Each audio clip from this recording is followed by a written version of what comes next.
Bom dia, seja muito bem-vindo e muito bem-vinda ao meu canal. Meu nome é Jéssica Cerqueira e eu estou aqui hoje para semear boas sementes na sua vida. E claro que a melhor forma de semear boas sementes na sua vida é através da palavra do Senhor. Estamos aqui numa jornada de 365 dias lendo a palavra. Se você está chegando aqui agora e ainda não é inscrito, se inscreva. Lembre-se também de dar um like, dar uma curtida no nosso vídeo para que cada dia mais a gente possa semear boas sementes na vida de outras pessoas. Então, bora começar a nossa leitura de hoje? Pai querido, Pai amado, muito obrigado, Senhor Jesus, por mais um dia poder estar aqui na Tua presença, diante de Ti, lendo a Tua palavra. Senhor Jesus Cristo amado, que seja um dia edificante, que seja um dia, Senhor, de entendimento, de compreensão e de expansão do nosso conhecimento, Senhor. Pai querido, abençoe essa pessoa do outro lado, a sua família, o seu lar. Se ela estiver, Senhor, indo ao trabalho, se ela estiver em casa cuidando dos filhos, se ela estiver, Senhor Jesus Cristo amado, viajando, não importa, Senhor, onde ela estiver. Vai de encontro, Senhor, com essa vida, abençoe ela, Senhor. Abra, Senhor, o seu entendimento para aprender hoje mais um pouco de Ti. É o que eu te peço em nome de Jesus. Amém. Então, bora começar a nossa leitura de hoje. Hoje é o nosso 68º dia e vamos ler Números capítulo 11 a partir do versículo 24 ao capítulo 13, versículo 33. E saiu Moisés e falou as palavras do Senhor ao povo, e ajuntou 70 homens dos anciãos do povo e os pôs em roda da tenda.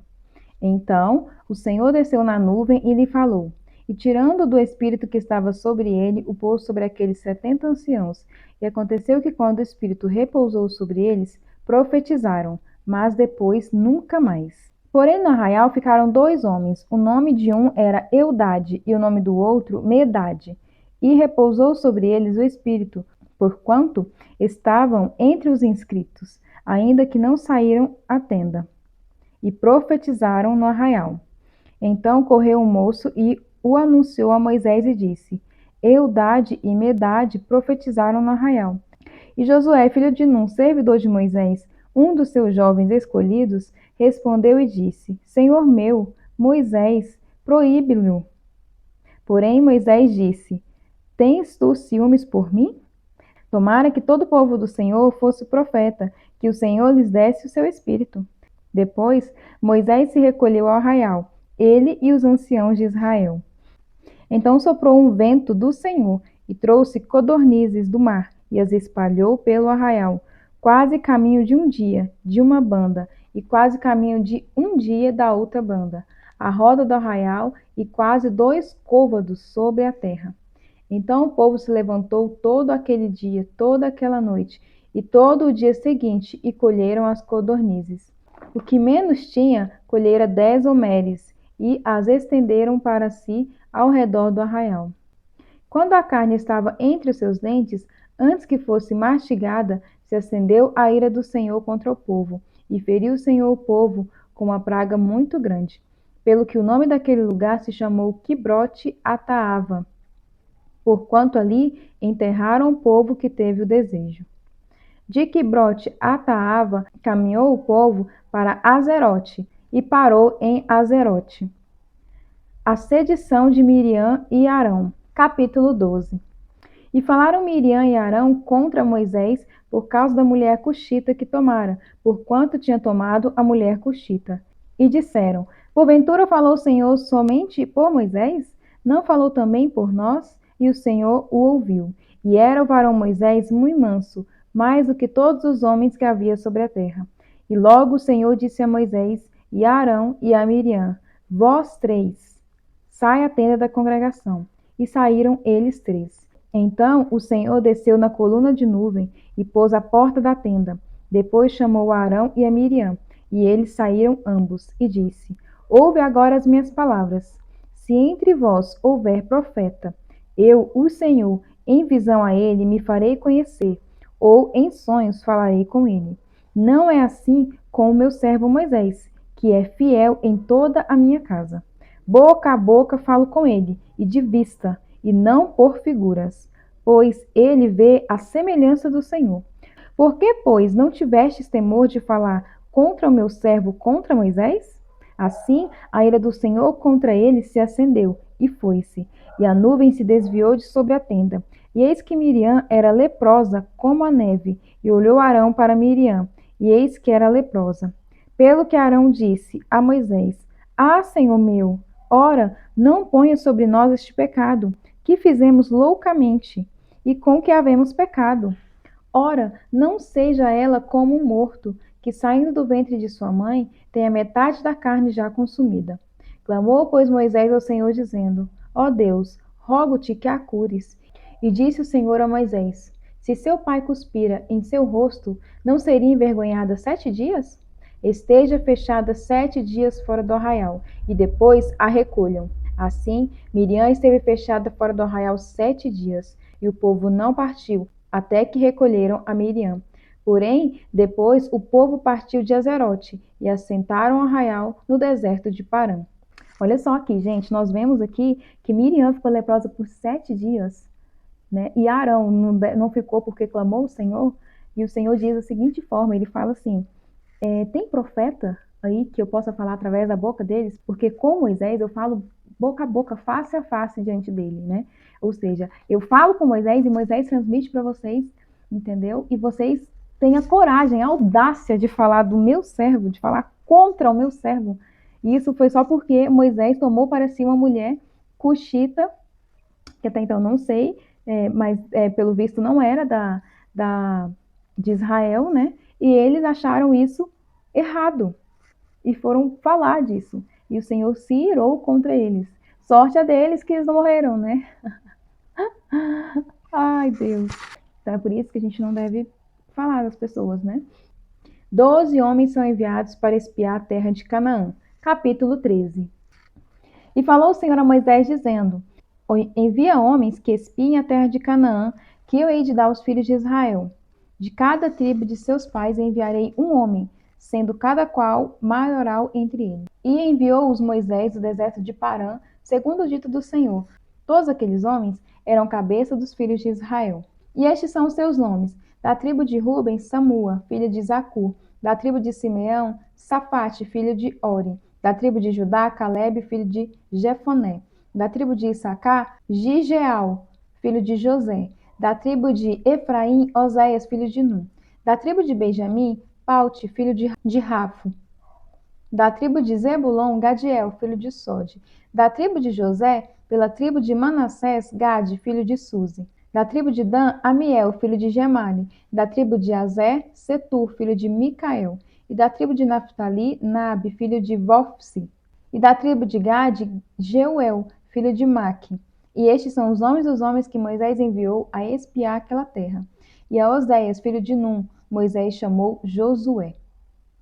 E enviou-os, pois, Moisés a espiar a terra de Canaã, e disse-lhes: Sube por aqui para a banda do sul, e sube a montanha. E vede que a terra é, e o povo que nela habita, se é forte ou fraco, se pouco ou muito.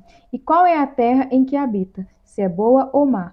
E quais são as cidades em que habita, se em arraiais, se em fortalezas. Também, qual é a terra, se grossa ou magra, se nela há árvores ou não. E esforçai-vos e tomai do fruto da terra. E era aqueles dias os dias das primícias das uvas. Assim subiram e espiaram a terra desde o deserto de Zim até Reob, a entrada de Amate. E subiram para a banda do sul e vieram até Hebrom. E estavam ali Aimã, Sesai e Talmai, filhos de Anak. Hebrom foi edificada 7 anos antes de Zoan, no Egito. Depois vieram até o vale de Escol, e dali cortaram um ramo de vide com um cacho de uvas, o qual trouxeram 2 homens sobre uma verga, como também romãs e figo. Chamaram aquele lugar de Vale de Escol, por causa do cacho que dali cortaram os filhos de Israel. Depois voltaram de espiar a terra ao fim de 40 dias. E caminharam, e vieram a Moisés e a Arão e a toda a congregação dos filhos de Israel no deserto de Parã, a Cádiz. E tornando, deram-lhes conta a eles e a toda a congregação, e mostraram-lhe o fruto da terra. E contaram-lhe e disseram: Fomos à terra a que nos enviaste, e verdadeiramente mana leite e mel, e este é o fruto. O povo, porém, que habita nessa terra é poderoso, e as cidades fortes e muito grandes. E também ali vimos os filhos de Anak. Os amalequitas habitam na terra do sul. E os heteus, e os ebuseus, e os amorreus habitam na montanha. E os cananeus habitam ao pé do mar, e pela ribeira do Jordão. Então Caleb fez calar o povo perante Moisés e disse: Subamos animosamente e possuamo-la em herança, porque certamente prevaleceremos contra ela. Porém os homens que com ele subiram disseram: Não poderemos subir contra aquele povo, porque é mais forte do que nós. E infamaram a terra que tinham espiado perante os filhos de Israel, dizendo: A terra pelo meio da qual passamos a espiar é terra que consome os seus moradores, e todo o povo que vimos no meio dela são homens de grande estatura. Também vimos ali gigantes, filhos de Anak, descendente dos gigantes, e éramos aos nossos olhos como gafanhotos, e assim também éramos aos seus olhos. Estudo de hoje, Números capítulo 12, versículo 1. Muitas vezes, discussões acerca de divergências menores podem mascarar problemas mais profundos, mas nunca resolvê-los. Tal foi o caso quando Miriam e Arão criticaram Moisés. Eles representavam os sacerdotes e os profetas, os dois grupos mais poderosos além de Moisés. A questão real era seu ciúme crescente da posição e influência de Moisés. Uma vez que não conseguiram encontrar falhas na liderança dele, decidiram criticar a sua esposa. Em vez de lidar com a inveja e o orgulho, desviaram-se do verdadeiro problema e criaram um conflito em outra área. Quando você está em conflito com alguém, pare e pergunte a si mesmo se está abordando a verdadeira questão ou se colocou a sua crítica em algo menor. Questione-se: do que realmente estou com raiva? Isso pode ser algum problema anterior que nunca foi discutido. Por outro lado, se você receber críticas injustas, pense se pode haver outro problema que a tenha causado. Mesmo se o conflito atual não seja justo, uma questão anterior pode ser algo que você precisa corrigir. Peça a Deus para ajudá-lo a identificar o problema verdadeiro e dar-lhe sabedoria para lidar com ele. Marcos capítulo 14, versículo 22 ao 52. Enquanto comiam, Jesus tomou o pão, deu graças, partiu e deu aos discípulos, dizendo: Tomem, isto é o meu corpo. Em seguida, tomou o cálice, deu graças, ofereceu-os aos discípulos e todos beberam. E lhes disse: Isto é o meu sangue da aliança, que é derramado em favor de muitos. E eu lhes afirmo que não beberei outra vez o fruto da videira, até aquele dia em que beberei o vinho novo no reino de Deus. Depois de terem cantado um hino, saíram para o Monte das Oliveiras. Jesus prediz que Pedro o negará.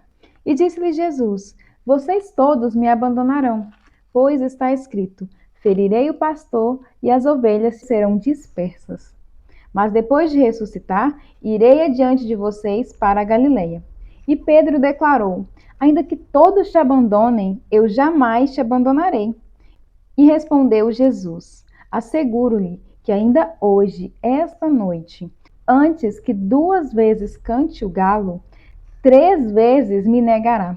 Mas Pedro insistia ainda mais: Mesmo que seja preciso que eu morra contigo, nunca te negarei. E todos os outros disseram o mesmo. Jesus no Getsêmani. Então foram para um lugar chamado Getsêmani, e Jesus disse aos discípulos: Sentem-se aqui, enquanto vou orar. Levou consigo Pedro, Tiago e João. Pedro, que foi o mesmo que acabou de falar que não negaria Jesus, e começou a ficar aflito e angustiado, e lhes disse: A minha alma está profundamente triste, numa tristeza mortal.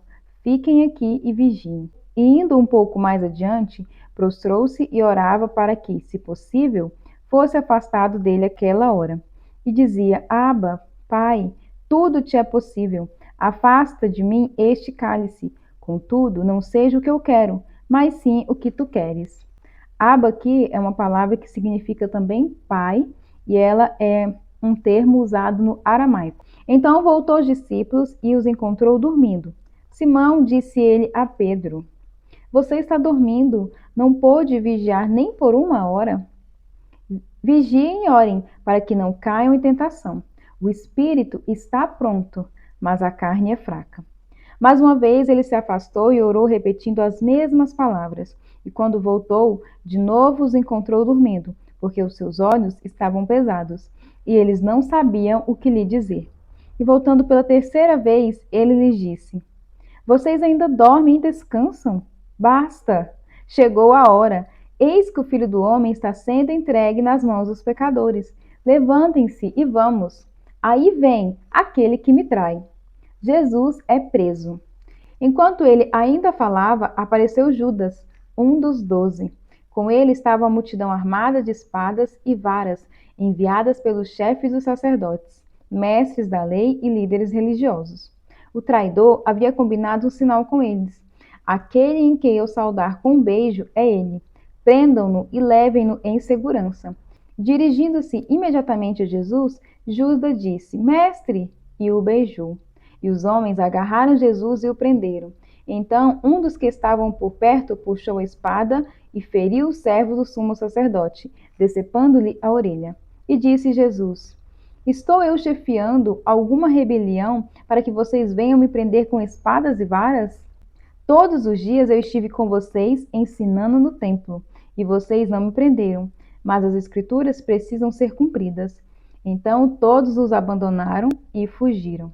E um jovem vestindo apenas um lençol de linho estava seguindo Jesus, e quando tentaram prendê-lo, ele fugiu nu, deixando o lençol para trás. Estudo de hoje, Marcos, capítulo 14, versículo 22 e 25. Marcos registra a origem da última ceia, que ainda é celebrada nas igrejas hoje em dia. Jesus e seus discípulos tiveram esta refeição para a Páscoa judaica. Eles cantaram salmos, leram as escrituras e oraram. Em seguida, Jesus tomou 2 alimentos tradicionais da ceia pascual, o pão e o vinho, e deu-lhes um novo significado, o de representações de seu corpo e seu sangue. O mestre usou o pão e o vinho para explicar o significado que ele estava prestes a fazer na cruz. Igrejas usam nomes diferentes para esses eventos: comunhão, Santa Ceia do Senhor ou Ação de Graças. No entanto, a maior importância é que, por meio da comemoração da comunhão, os cristãos vivenciam a presença de Cristo. A ação de graças leva-nos à humildade e à gratidão a Deus, confessarmos nossos pecados e reafirmarmos a nossa necessidade de Cristo para guiar-nos. A ceia do Senhor lembra-nos de que somos perdoados pela morte de Jesus, que ocorreu após a refeição. Recordarmos-nos que o seu sangue derramado pagou pelos nossos pecados. A comunhão expressa nossa unidade em Cristo. Estamos unidos em nossa fé. Em ação de graças, lembramos a unidade. Essa refeição incentiva-nos a renovar nosso compromisso com Deus. Somos lembrados de comprometermos-nos e servir a Ele que morreu por nós. Orando os Salmos. Alegre-se com a justiça divina que irá corrigir todo o mundo. Salmo capítulo 52, versículo 1 ao 9. Davi prediz a ruína do ímpio e confia em Deus. Capítulo 52. Por que te glorias na malícia, ó homem poderoso? Pois a bondade de Deus permanece continuamente. A tua língua intenta o mal, como uma navalha afiada, traçando enganos. Tu amas mais o mal do que o bem, e mais a mentira do que falar conforme a retidão. Amas todas as palavras devoradoras, ó língua fraudulenta. Também Deus te destruirá para sempre, arrebatar-te-á e arrancar-te-á da tua habitação, e desarraigar-te-á da terra dos viventes. E os justos verão e temerão, e se rirão dele, dizendo: Eis aqui o homem que não pôs a Deus por sua fortaleza. Antes, confiou na abundância de suas riquezas e fortaleceu na sua maldade. Mas eu sou como a oliveira verde na casa de Deus. Confio na misericórdia de Deus para sempre e eternamente. Para sempre te louvarei, porque tu isso fizestes, e esperei no teu nome, porque é bom diante de seus santos. Provérbios capítulo 11, versículo 1 ao 3. Capítulo 11. O Senhor repudia balanças desonestas, mas os pesos exatos lhe dão prazer.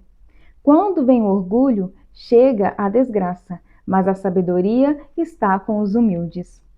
A integridade dos justos os guia, mas A falsidade dos infiéis os destrói.